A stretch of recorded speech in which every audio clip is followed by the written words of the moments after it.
Cuando la científica que más tiempo ha convivido, más ha querido a los chimpancés, descubrió que eran capaces de mantener una guerra de 4 años, devastadora, se le vino el mundo abajo. Y desde entonces la ciencia está buscando las razones de que ellos y nosotros no solo seamos capaces de afecto, de ternura, de fabricar herramientas, sino de depredar y de violentar de la manera más sanguinaria. El siglo XX ha supuesto el descubrimiento de los primates como primos hermanos de los humanos. Su estudio ha revelado además un poco más sobre nuestros orígenes. Muchos investigadores han consagrado su vida a conocerlos un poco mejor. Así, el matrimonio formado por Jean y Stuart Allman lleva desde 1963 estudiando a los babuinos de Kenia, en los que han descubierto un mundo social muy rico, cuya atención central está en las hembras como núcleo del clan. Los machos, en cambio, migran de un grupo a otro. Otro importante primatólogo, el catalán Jordi Sabaté Pi, trabajó durante 30 años en el África Occidental estudiando sus primates superiores. Fue quien encontró a Copito de Nieve y uno de los primeros en estudiar la conducta de gorilas y chimpancés. Pero han sido las mujeres las más afamadas defensoras de los derechos de los simios, quizás por su innata paciencia y capacidad de empatía por los animales. Birute Galdikas, por ejemplo, lleva 31 años en la selva de Borneo luchando por la supervivencia de los orangutanes en peligro de extinción. Diane Fossey, por su parte, vivió 18 años en las montañas de Virunga, en Uganda, estableciendo una relación única con los gorilas que habitaban en la zona, a pesar de que hasta entonces se les había considerado muy peligrosos. Con infinita paciencia, fue capaz de entenderse con ellos y establecer una relación personal impensable hasta el momento. Murió asesinada en 1985 a manos de los cazadores furtivos. Jane Goodall viajó con solo 26 años a Tanzania para estudiar a los chimpancés. Gracias a ella y a sus reportajes para el National Geographic, se comenzó a considerar a estos animales como algo más que simpáticas mascotas. El descubrimiento de sus costumbres permitió un mayor grado de concienciación sobre la importancia de la conservación de la vida natural.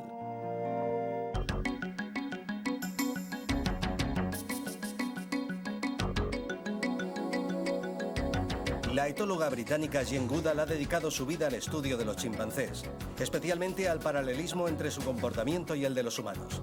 Tras años de intenso trabajo en Tanzania, donde fundó su propio centro de investigación, ha recorrido los 5 continentes para promover la conservación y protección del medio natural.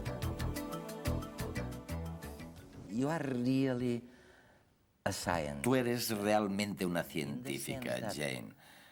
En el sentido de que los científicos tienden a hacer preguntas a la naturaleza y no tanto a las personas. Y desde que eras una niña siempre le has hecho preguntas a la naturaleza. Hay esta preciosa anécdota tuya en la que buscabas de dónde salía el huevo de la gallina. ¿Por qué no nos lo cuentas tú misma? Es el primer recuerdo que conservo. Debía tener unos 4 años y medio y vivíamos en Londres, en medio de la ciudad. Fuimos de vacaciones al campo. Yo era una gran amante de los animales y allí estaba rodeada de vacas, cerdos y caballos. Y tenía como encargo recoger los huevos de las gallinas. En aquella época no existían esas granjas crueles de hoy. Las gallinas corrían libremente por el corral. Y se supone que tenían que entrar en los gallineros y poner allí los huevos. Yo tenía que recoger los huevos y ponerlos en mi pequeña cesta. Eran así de grandes.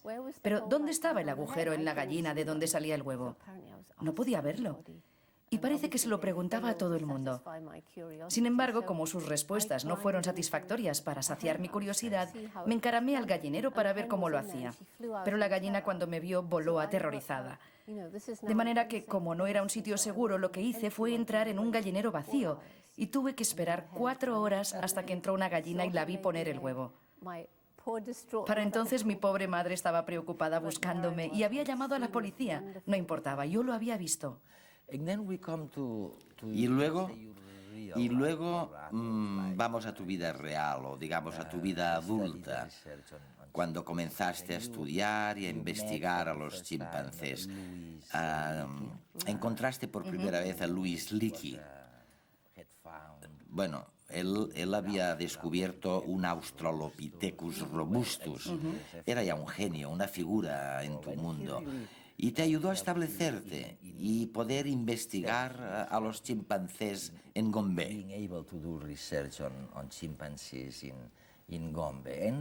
Él creía que a través del estudio de los chimpancés se podía saber mejor nuestros orígenes ancestrales. O cómo se comportaban. ¿O cómo? Por los fósiles que encontró podía determinar su apariencia física y de qué se alimentaban. Pero pensaba que estudiando a sus parientes más cercanos vivos podría hacerse una idea más exacta de su comportamiento social. Si estás de acuerdo en que tenemos con el chimpancé un ancestro común de unos 7 millones de años, entonces si encontramos un comportamiento que sea similar en los chimpancés y en los humanos en la actualidad, probablemente también lo tenía nuestro ancestro común. Y por lo tanto los hombres y mujeres de la Edad de Piedra. Esta era su tesis. Y tú demostraste, cuando eras una niña, que se podía tener una paciencia enorme. Lo que es increíble de ti es que a menudo, hablando con los primatólogos, están casi obsesionados en ver siempre cómo influenciar a los chimpancés. Algunos incluso llegan a enseñarles sonidos. En cambio, tú cuando eras joven pasabas horas y horas observándolos con esa paciencia de la niñez. Y en ese momento dijiste que te gustaría ver el mundo o el universo a través de los ojos del chimpancé. No has podido verlos todavía.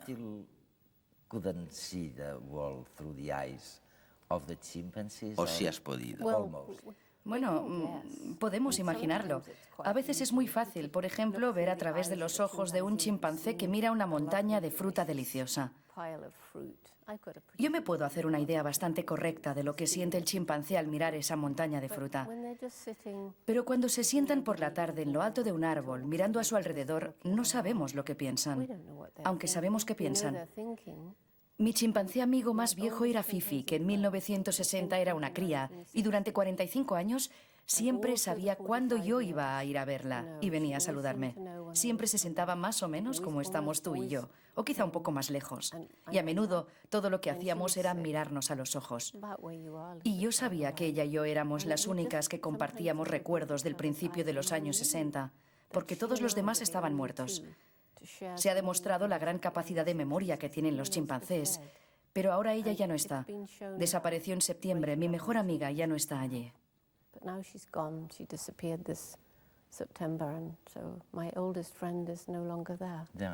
Sí.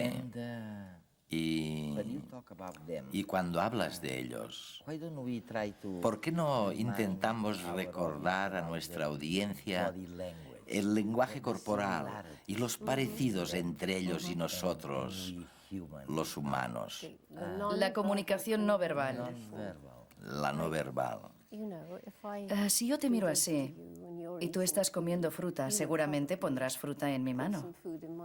Los chimpancés hacen lo mismo. Si nos estamos saludando y somos amigos, es posible que nos abracemos y nos besemos. Los chimpancés hacen lo mismo.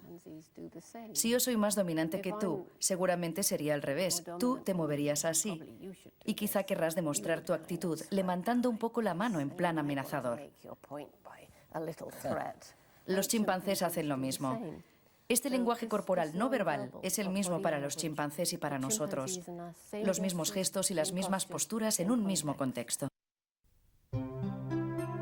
Yogi, el macho dominante del grupo. Vieja, la hembra más veterana. El recién llegado es Homer. Son 9 chimpancés que viven en cautividad, igual que cientos de sus congéneres en todo el mundo. Una vida fácil, con los recursos alimentarios al alcance de todos, una sanidad cubierta, carente de peligros y de depredadores. Una situación que quizá podría satisfacer las expectativas de vida de cualquier chimpancé. Faltaría conocerlas. Pero las cosas no son tan sencillas. En todo grupo hay conflictos, ambiciones de poder, favoritos y rechazados, y también jerarquías. En los chimpancés hay como dos jerarquías. La jerarquía de las hembras, que es mucho más sutil, es más difícil de ver, pero está ahí, y los lazos de amistad y de coalición son más fuertes. Y está la de los machos, que es la que es más aparente, ¿no? Como hacen muchas pautas que demuestran que ellos son los que dirigen el grupo, pues son los que son más fáciles de identificar. En este grupo, Vieja fue un día la matriarca y las hembras llevaban las riendas. Aquí el problema es que no teníamos machos, se habían muerto los machos. Entonces, claro, hubo un momento en que eran las hembras, en coalición, las que mandaban dentro del grupo. Y solo había crías, bueno, estaban Kala y Obé como pequeños. Pero apareció Yogi y empezó a cuestionar el poder de Vieja y a manifestarlo a los demás. Evidentemente, cuando Yogi se le plantaba cara a Vieja, Vieja demostraba quién era ella. El problema es que Yogi hizo electoralismo con las hembras y el resto de hembras, excepto Kala, apoyó a Yogi delante de Vieja. Pues ahí hubo ese traspaso, ¿no? Y también por parte de Vieja yo creo que hubo un momento en el que asumió que el grupo lo tenía que mandar aparentemente un macho, porque ella sigue mandando muchísimo. Pero a Yogi también le llegó la hora de ver cuestionada su soberanía. Obé, una vez pasada la infancia, inició su ruta al poder. El problema es que Obé estableció toda una campaña con las hembras, jugando mucho con el pequeño, acicalando mucho a las hembras, y evidentemente las hembras empezaron a apoyar a Obé frente a Yogi. Se iniciaron así los enfrentamientos. Yogi y Obé llegaban a morderse y las hembras defendían al joven candidato. Al chico preferido, que era Obé, frente a Yogi. Y lo que observamos hace un par de semanas es que el nivel de conflictos empezaba a bajar y la mejor indicación es que después de un conflicto de esto, rápidamente Obé y Yogi se juntaban, se abrazaban, se daban besos, o sea, se intentaban reconciliar. Y es que la amistad, la coalición, se reveló más importante que un conflicto que pudiera llevar al grupo a un estrés excesivo. Supieron gestionar la crisis y volver a un equilibrio donde seguir conviviendo. Hablemos ahora de tus grandes contribuciones a la primatología. Algunas de ellas hoy en día ya no parecen tan novedosas como fueron entonces, ¿no? Me estoy refiriendo al descubrimiento de que ellos utilizaban también máquinas herramientas. ¿Cómo te diste cuenta de eso? Esto fue increíble y sobre todo fue particularmente increíble porque al principio solo había dinero para 6 meses y sabía que si no había habido algún descubrimiento cuando se agotara el presupuesto, ya se había acabado todo. Y un día estaba paseando por la selva cuando vi una sombra agachada sobre un nido de termitas y miré a través de mis binóculos y allí estaba el chimpancé que llamé David Greybird, que era el menos temible de todos. Allí estaba. Tomaba una brizna de hierba y la utilizaba como una herramienta para comerse algo. En realidad lo que estaba haciendo era utilizar la hierba para conseguir sacar las termitas del nido y comérselas. Pero lo que era increíble es que a veces tomaba un palo y le quitaba las hojas y lo utilizaba, que es el principio de la creación de las herramientas. Esto en su momento fue increíble porque hasta entonces se pensaba que solo los humanos eran capaces de manipular herramientas. Se nos conocía como los humanos, los fabricantes de herramientas.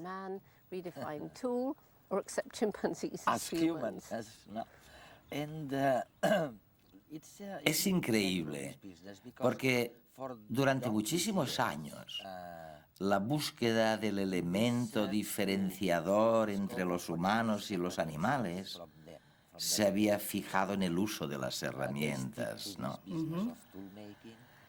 Que no es cierto. Es una tontería. Luego se dijo que era el lenguaje, la comunicación, que probablemente de alguna manera tampoco es cierto. Sí y no. Sobre la comunicación, los chimpancés y otros animales se comunican maravillosamente por medio de una variedad de voces, gestos y posturas. Pero cuando llegamos a nuestro sofisticado lenguaje hablado, está el hecho de que nosotros podemos hablar de todo tipo de cosas, de las que posiblemente no sabemos nada, pero que podemos comunicar. Podemos relatar a nuestros niños sucesos del pasado y podemos hacer planes para el futuro. Y tú y yo podemos hablar de una idea, haciendo cada uno aportaciones, haciendo que la idea aumente y cambie.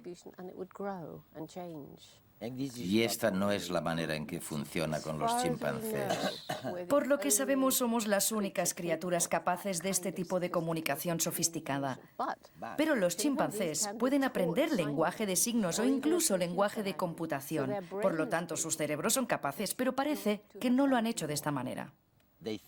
¿Piensan? Sí, claro que piensan.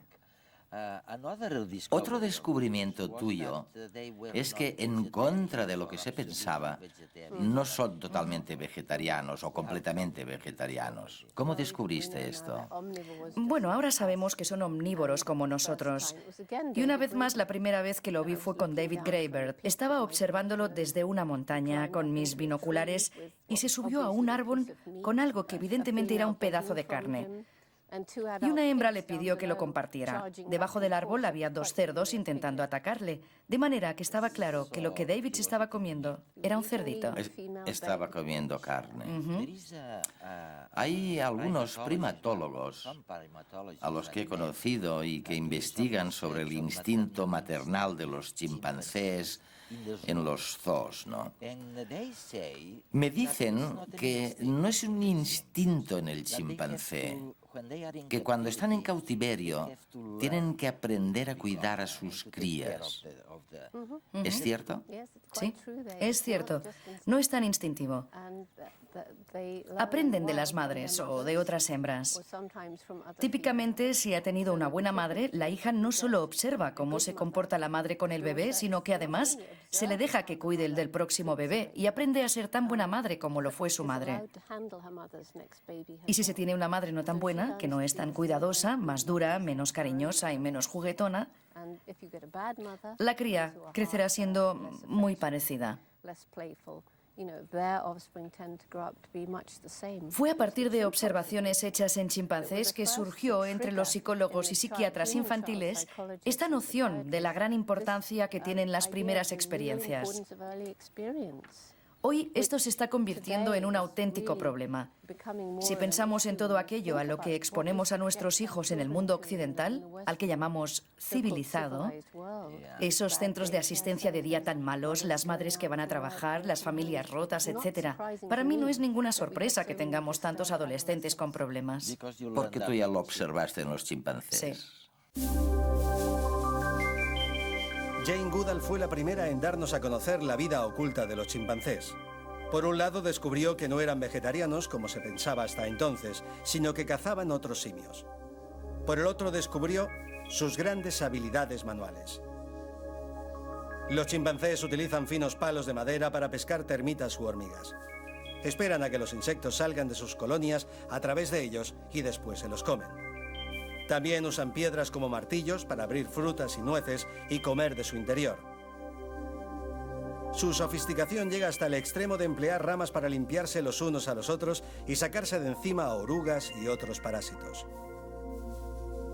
Aunque tal vez su habilidad más sorprendente es la fabricación de esponjas a partir de hojas que primero mascan y después mojan con agua para mantener sus bocas frescas.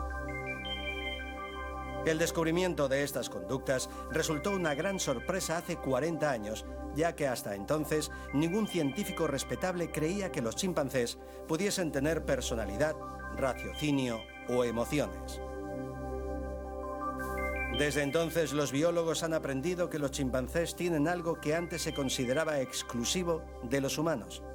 Es el comportamiento cultural, ya que estas culturas se pasan de padres a hijos por imitación exactamente igual que nuestras costumbres y tradiciones. De la misma manera que la cultura pop, por ejemplo, se extiende rápidamente entre un grupo de adolescentes, los nuevos hábitos se convierten en costumbres en los chimpancés. Se han contado hasta 39 hábitos diferentes a la hora de comer, limpiarse, ligar y usar herramientas, que varían según los grupos locales, igual que ocurre con los seres humanos. En este mundo en el que se idealiza tanto a la naturaleza y también a los chimpancés, de repente tú descubriste no solo la violencia entre ellos, que son capaces de matarse y comerse los unos a los otros, sino algo como una guerra entre dos tribus que duró 4 años. Fue muy chocante. Sucedió después de que la comunidad principal estudiada se dividiera y una pequeña parte se asentara en la parte sur y tomara posesión de ese área. Los machos de la parte más numerosa del área del norte empezaron a entrar progresivamente cada vez más en el nuevo área de los machos del sur. Y cuando se encontraron con uno de los machos del sur, lo atacaron y lo dejaron morir de las heridas.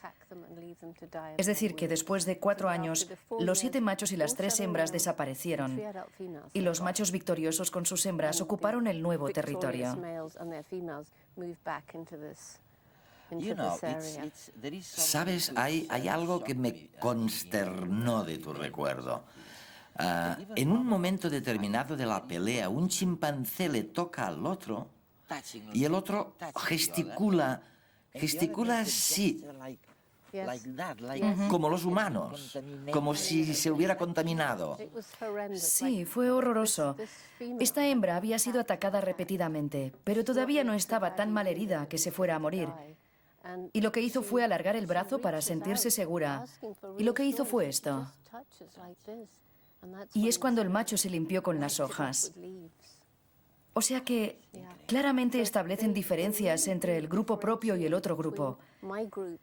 Este es el principio de esta aflicción de la humanidad que separa a un grupo de otro, que lleva a tanta violencia y guerras, y de la capacidad de tratar a los seres humanos de otro grupo con etiquetas que casi ni son humanas, como los nazis trataban a los judíos. Y hoy día sucede lo mismo. Si tomas la violencia de las bandas violentas, la violencia de los chimpancés es muy parecida a la guerra de las bandas violentas. En los dos casos luchan por el territorio, las posesiones y las hembras. El contexto básico en el que vemos la agresividad del chimpancé también se da y crea agresión en los humanos.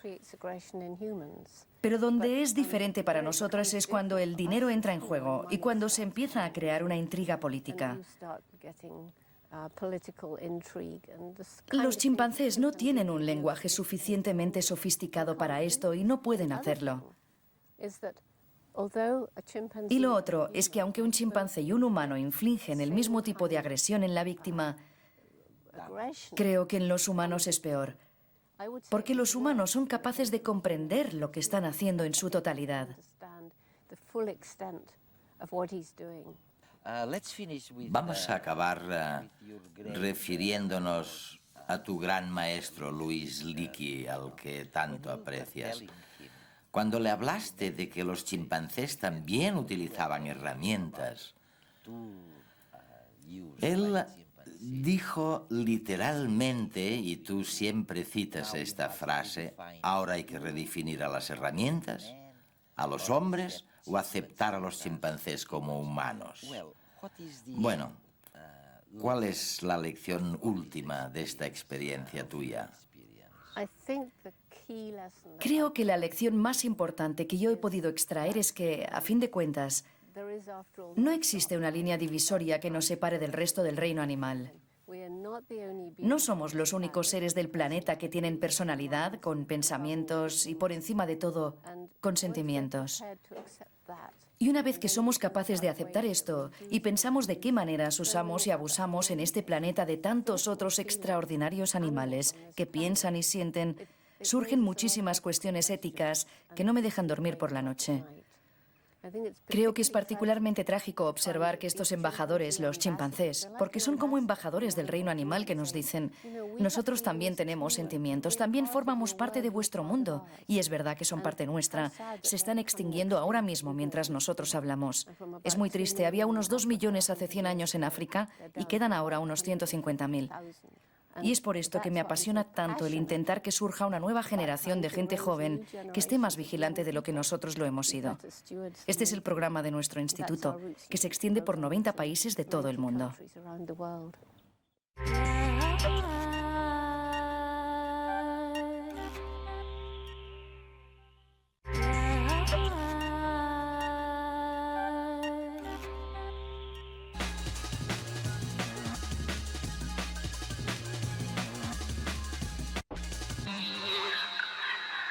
Investigadores de la Universidad de Pensilvania, en Filadelfia, han identificado una proteína esencial para la fusión entre el espermatozoide y el óvulo.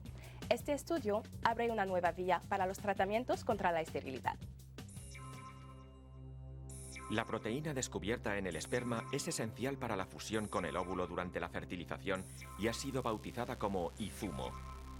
Según los descubridores, el hallazgo de esta proteína y de otras moléculas que participan en la fusión pueden apuntar nuevos métodos anticonceptivos y podrían ayudar a nuevos tratamientos contra la esterilidad. Los investigadores están identificando todas las moléculas necesarias para que se produzca la fusión entre las membranas celulares del espermatozoide y del óvulo. El ensayo se ha hecho con animales de laboratorio sanos, pero estériles, ya que carecían de izumo, o sea que producían espermatozoides de aspecto normal, pero eran incapaces de fusionarse con el óvulo. Los investigadores han comprobado que el esperma humano también contiene izumo. No se sabe por qué. Lo único que se puede asegurar es que la biodiversidad del planeta aumenta y desciende en ciclos de 62 millones de años. La conclusión es el resultado de un estudio exhaustivo de fósiles de animales marinos. La investigación se ha llevado a cabo sobre una amplia muestra de fósiles marinos pertenecientes a los últimos 542 millones de años. Los análisis concluyen que las especies que han vivido en nuestro planeta se van extinguiendo y apareciendo en ciclos de 62 millones de años. Los científicos han estudiado el tema gracias a un modelo informático cronológico, gracias al cual han hecho un seguimiento completo a lo largo de la historia de cerca de 37.000 géneros animales diferentes. En el proyecto también se ha determinado que hay animales más sensibles a las extinciones que otros. Así, corales y esponjas siguen estos ciclos mientras peces y caracoles no están sometidos a esta periodicidad. Si no se entiende con su médico o las enfermeras no le hacen caso, no se preocupe. Las autoridades catalanas han encontrado la solución. Son los mediadores sanitarios, una figura que se creará próximamente para resolver conflictos entre médicos y pacientes. La finalidad es que disminuya el número de reclamaciones y quejas que cada año llegan a las autoridades sanitarias. Y sobre todo que éstas no acaben en los tribunales. La Generalitat pretende introducir en los hospitales catalanes la figura de un mediador para resolver los problemas que puedan producirse entre el personal sanitario y los usuarios del servicio. El papel del mediador será una herramienta para solucionar conflictos, aportar información y sobre todo escuchar las demandas de los pacientes. Serán profesionales independientes que tendrán que poner de acuerdo a dos personas que, por alguna razón, están enfrentadas.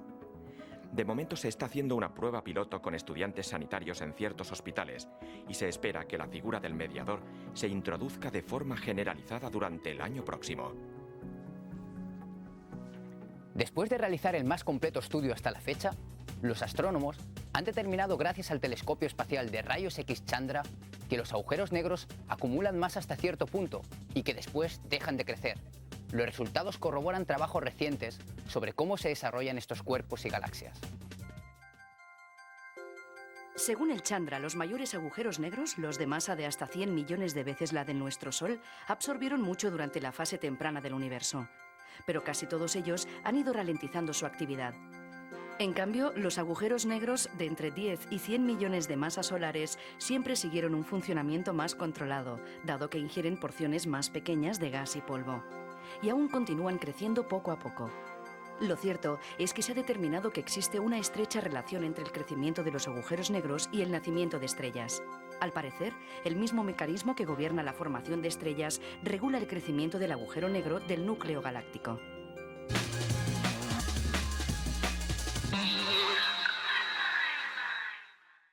Bienvenidos a Redes. Y hoy, bueno, el programa, ya han visto la primera parte, lo que nos cuenta Jane Goodall, una de las grandísimas expertas en nuestros antepasados directos, los chimpancés, ¿no?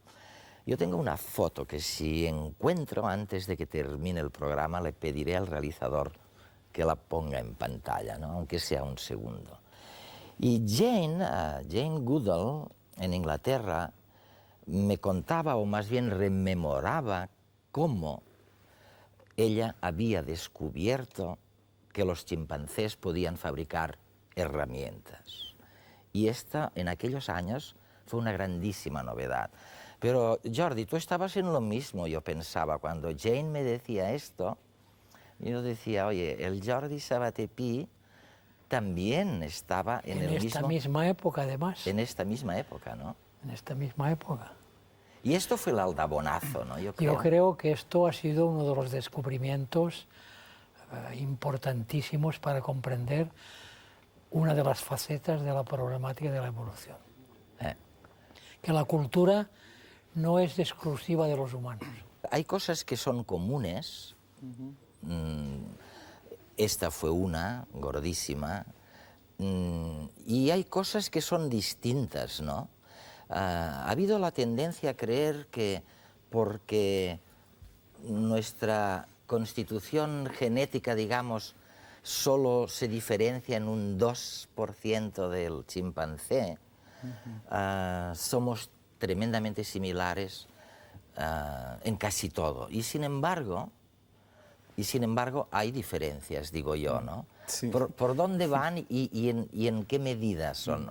El problema es que a medida que hemos ido sabiendo cada vez más sobre lo que son en realidad los chimpancés, su comportamiento, su constitución, en realidad nos ha ido dando la sensación de que somos muy parecidos y que casi los humanos y los chimpancés no nos diferenciamos en nada. Como en mi foto, vamos. Como en la foto, sí, exactamente. Sí, un poco esa foto yo creo que representará muy bien esa tendencia. La cuestión también es que a medida, digamos, en los últimos años, en realidad la tendencia está, creo yo, siendo la contraria. Bueno, si tan parecidos somos, ¿por qué los chimpancés siguen siendo animales que viven en las selvas tropicales, restringidos a ciertas áreas de distribución muy concretas? ¿Y por qué los humanos, sin embargo, pues parece como que nos ha ido mucho mejor? Nos hemos expandido por toda la Tierra, hemos ocupado todo tipo de hábitat e incluso últimamente estamos pensando en salir de la propia Tierra. La respuesta no se sabe todavía. Lo que sí que es cierto es que las diferencias son más grandes de lo que también imaginábamos y posiblemente son diferencias que donde más las vamos a encontrar no es a nivel genético, a nivel estructural, sino yo creo a nivel cognitivo, es decir, a nivel de inteligencia. Jordi, ¿tú cómo ves esto? Yo creo que la diferencia básicamente está en la comunicación. Nosotros hablamos y ellos no. Pero se comunican, ¿no? Hombre, claro que se comunican, todos los animales se comunican, pero se comunican de una forma, a unos niveles muy elementales, muy elementales. El sistema de comunicación, comparado con el nuestro, es muy pobre. Oye, os voy a decir una cosa en la que somos iguales, o seguimos siendo iguales. Y es que cuando las cosas nos van mal, cuando nos estresamos, cuando te someten a una tensión, el impacto sobre el cuerpo físico es devastador. Y yo siempre cito el caso de una perrita que recogí y que quiero mucho, que es muy vieja y que todavía vive, pero que cuando la recogí del bosque no tenía la regla, no ladraba. Y al cabo de 1 año y medio, 2 años de estar cuidada en casa, empezó a tener su regla y a hablar, vamos, a comunicarse ladrando, ¿no?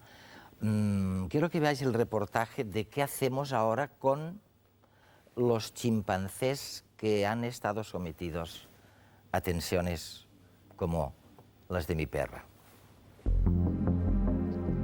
Esta es Romy. Durante 8 años vivió en un camión averiado junto a otros 6 chimpancés. Su dueño, un exentrenador de primates para circos y actuaciones, los tenía encerrados en unas condiciones higiénicas lamentables. estaban al servicio del marketing y la publicidad. En el año 2001 se puso fin a esta situación y Romy y sus compañeros fueron decomisados y llevados al santuario Mona. En la Fundación Mona tenemos dos grupos separados de chimpancés, un grupo que son 4 machos, que son estos de aquí, y luego un grupo familiar, que son hembras y machos y crías de diferentes edades. Y bueno, básicamente tienen que estar separados porque para formar un grupo natural de chimpancés debería de haber muchas más hembras de las que tenemos, y es la manera de evitar estrés y peleas innecesarias. Las relaciones sociales de los chimpancés son complejas y desgraciadamente el tiempo pasado entre humanos ha dejado terribles secuelas en ellos. Cuando un chimpancé llega al centro sigue un lento proceso para integrarse en el grupo.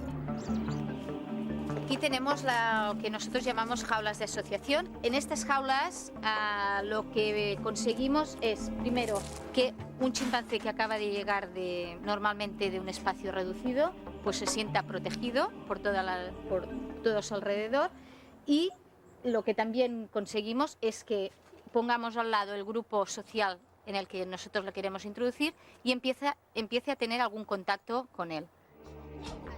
Algunos de estos individuos que llegan al santuario arrastran gravísimos trastornos de conducta. Nico, un chimpancé de 4 años, se automutila en situaciones de estrés. Lo que yo hago aquí dentro, por ejemplo, es intentar darle confianza a él y que él entienda que estos otros animales pues son su especie y que no hacen nada y que pues se puede estar a gusto con ellos, y por eso pues como conmigo él ya lo está de a gusto, pues la intención es que yo me salga progresivamente y hacer el traspaso de esta manera hasta que yo deje de entrar. Debido a las condiciones en las que han vivido, estos chimpancés no podrán volver a la vida salvaje, pero en el centro se intenta disminuir paulatinamente el contacto con los humanos. Cada día normalmente inventamos alguna pequeña cosita para que tengan que hacer un poco de búsqueda para la alimentación. A veces colgamos sacos en los troncos altos, a veces la enterramos debajo de la tierra e intentamos pues, hacer un poquito de juego, lo que se llama enriquecimiento. Sin embargo, la Fundación Mona no es un centro de cría ni un zoo. Por eso utilizan métodos anticonceptivos para evitar la reproducción. El centro se fundó con unos objetivos bien establecidos. Rescatar, rehabilitar chimpancés, ofrecerles grupos donde poder introducirse, educar a generaciones futuras a través de escolares y hacer investigación recogiendo datos de estos chimpancés y las condiciones en las que están y cómo mejoran a medida que pasa el tiempo en el centro. Estamos en redes, analizando los parecidos y las divergencias con nuestros antepasados directos, los primates sociales.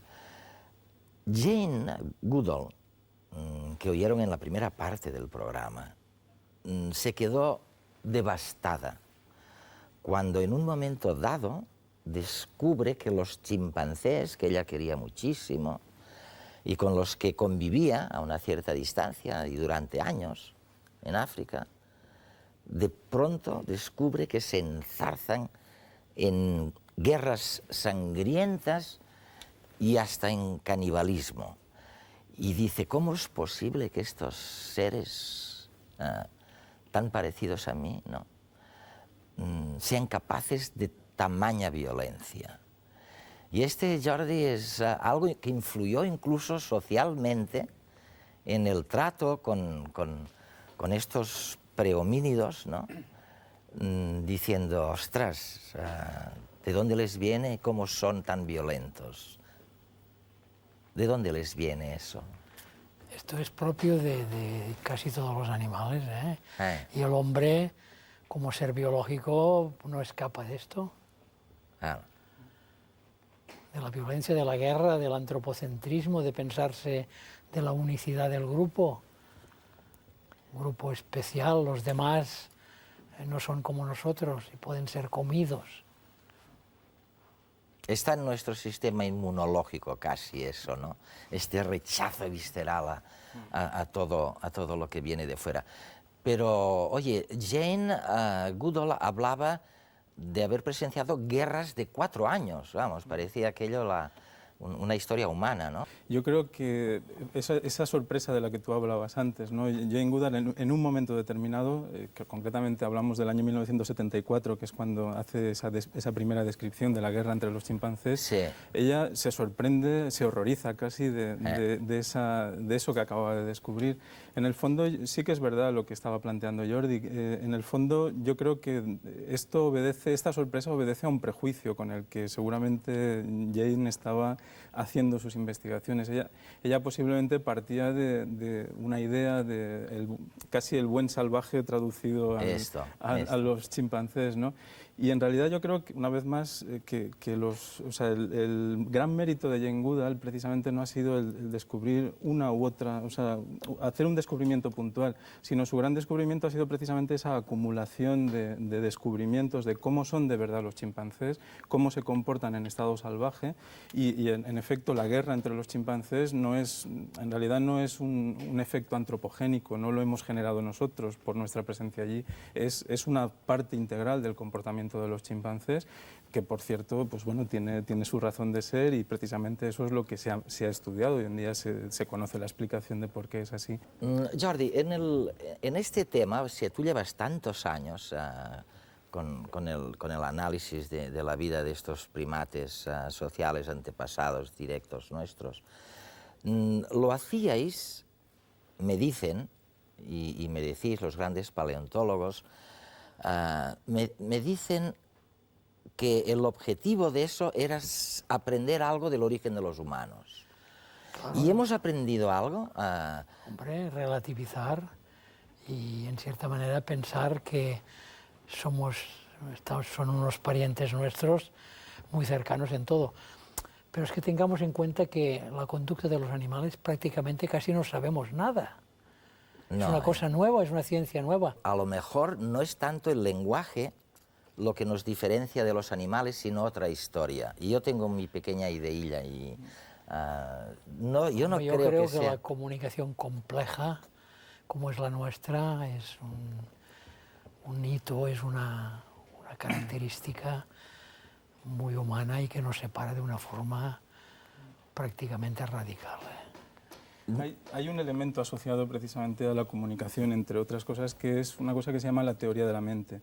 Y que si yo tuviera que poner la mano en el fuego y decir esto es lo que nos diferencia, yo creo que sería eso, evidentemente. La teoría de la mente es una idea que surgió en la psicología en el año 1980, de la mano de Premack y compañía, sí. Y que básicamente viene a decir algo así como que los humanos tenemos la capacidad de intentar imaginar lo que el otro está pensando. O sea, es esta capacidad metafórica lo que parece humano. Yo creo que... El relacionar una cosa con otra. Pero esto los chimpancés también lo hacen, ¿eh? Lo hacen el mundo físico con el mundo social, por ejemplo. Es decir, Pero es que los humanos también, esto es una cosa que ha llegado muy tarde, ¿eh? Muy tarde, sí. En los humanos, ¿eh? Sí. Y nosotros de los animales sabemos todavía muy poco. Es que partimos de que sabemos muy poco, muy poco. Además queremos analizarlos con los parámetros humanos y habría que hacer cosas distintas. Oye, os quiero preguntar otra cosa muy importante, pero antes quiero que veáis un poquito cómo ve nuestro equipo el tema de la violencia en los chimpancés. En el inicio de la vida, cuando solo existían bacterias, microbios, nadie se comía a nadie. Era un mundo sin violencia. Pero más tarde aparecieron organismos que se alimentaban de otros organismos. Apareció la depredación. Algo parecido a una ameba comiéndose a una bacteria fue probablemente el primer acto violento en la historia de nuestro planeta. Y el mundo ya nunca fue el mismo. Sabemos que la naturaleza es cruel, que hay depredadores y presas. Pero existe la creencia de que los humanos son los únicos animales que matamos sin que lo necesitemos para sobrevivir. Y no es así. Los estudios sobre el comportamiento de los chimpancés, nuestros parientes vivos más cercanos, muestran que no solo el asesinato no es algo exclusivamente humano, sino que tampoco las guerras lo son. El primer caso conocido de conflicto bélico entre chimpancés fue descrito por Jane Goodall. A lo largo de 4 años, una comunidad de chimpancés fue aniquilada de forma gradual pero completa por otra comunidad vecina más fuerte y numerosa. Goodall la llamó la Guerra de los 4 años.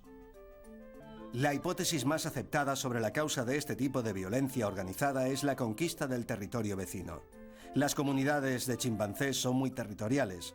Los machos adultos patrullan a menudo en grupos de 3 y en silencio por los límites de su territorio en busca de posibles intrusos. Si una patrulla se encuentra con un grupo de otra comunidad, ambos bandos se amenazan, pero raramente hay agresión. En cambio, si se encuentran con un solo individuo o con una madre y su hijo, le persiguen y, si pueden, le atacan. Y estos ataques pueden resultar mortales.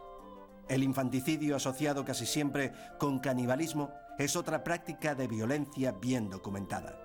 Se ha observado tanto a machos dominantes como a hembras que mataban y devoraban a los hijos de otras hembras del mismo grupo, sin que fuera una época de escasez de alimentos.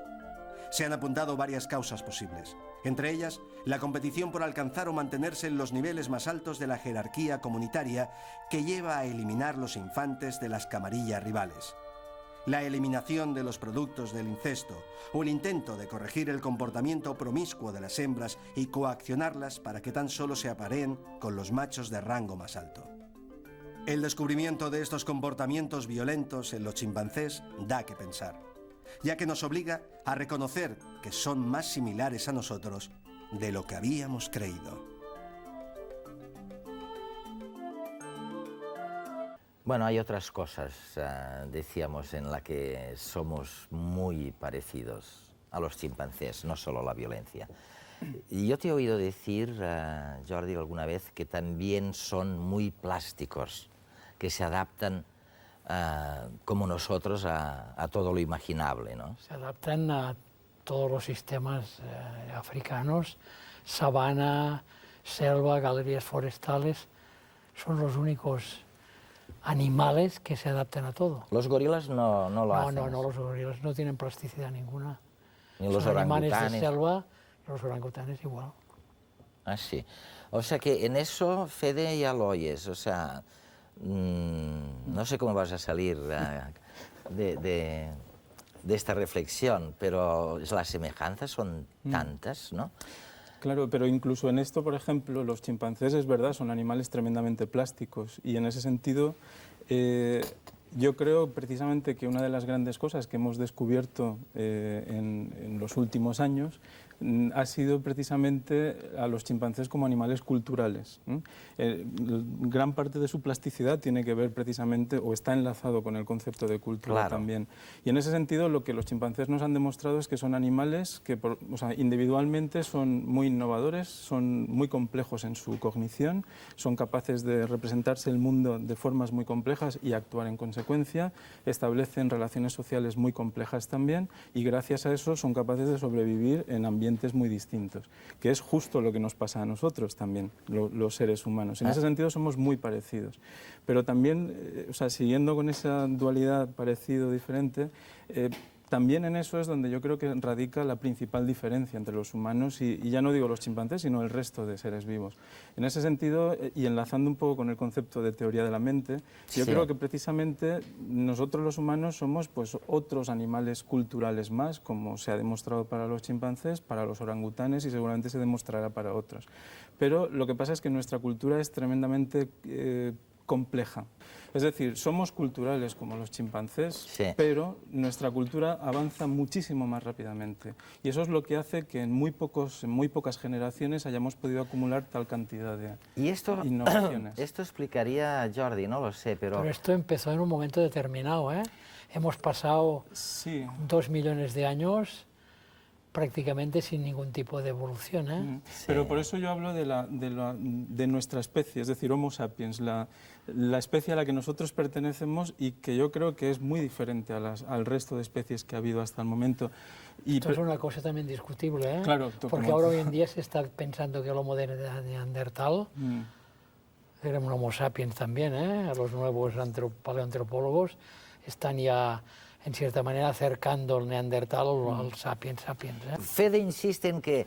Yo te voy a hacer una concesión, o sea, y que quiero que participe nuestra audiencia de ello, ¿no? Es verdad que, pongamos, las hormigas, por ejemplo, yo no sé si tienen cultura o no tienen cultura, pero tienen la suficiente para montar un hormiguero, que es una cosa muy complicada. Además son animales muy antiguos, ¿eh? 60 millones de años.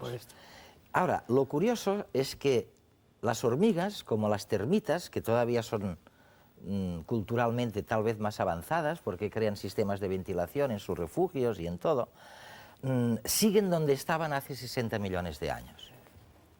Y nosotros no seguimos donde estábamos hace 500.000 años. Funcionan instintivamente y nosotros no. Pero además, al hablar de los chimpancés, yo creo que hay un pequeño fallo, ¿eh? Porque chimpancés hay dos especies. Hay el chimpancé pigmeo, que es más inteligente que este. Ah, sí, ¿eh? Pero mucho más. O sea que, Fede, no está muy claro eso, ¿no? No, no declaro nada, ¿eh? No, ¿eh? Si hay diferencias entre nosotros mismos, a mí no me extraña nada que la haya entre distintas especies de homínidos. Y no tenemos más remedio que dejar a nuestros telespectadores con la duda que ha aflorado en esta reflexión de si lo que nos hace como somos es algo que surgió casi súbitamente, como tú tiendes a pensar, Fede, o si fue algo mucho más paulatino, como yo pienso que tú piensas, Jordi. Yo creo que, en cierta manera, la propagación de la cultura aparece en el momento que el hombre sabe escribir y puede ya almacenar la información. Tal vez. Hasta la próxima semana. Este semestre os proponemos responder de forma argumentada a la pregunta: ¿qué creencia popular puedes demostrar que es falsa? Pensad en todos esos refranes o en las coletillas que usamos al hablar. ¿Tienen fundamento científico? Tal vez no. ¿Podéis demostrarlo?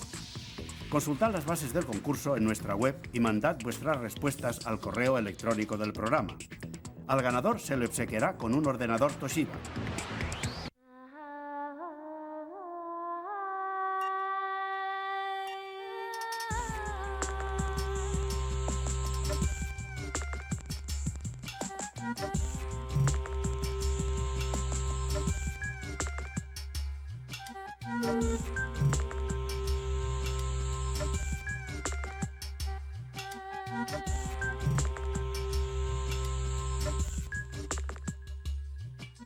Thank you.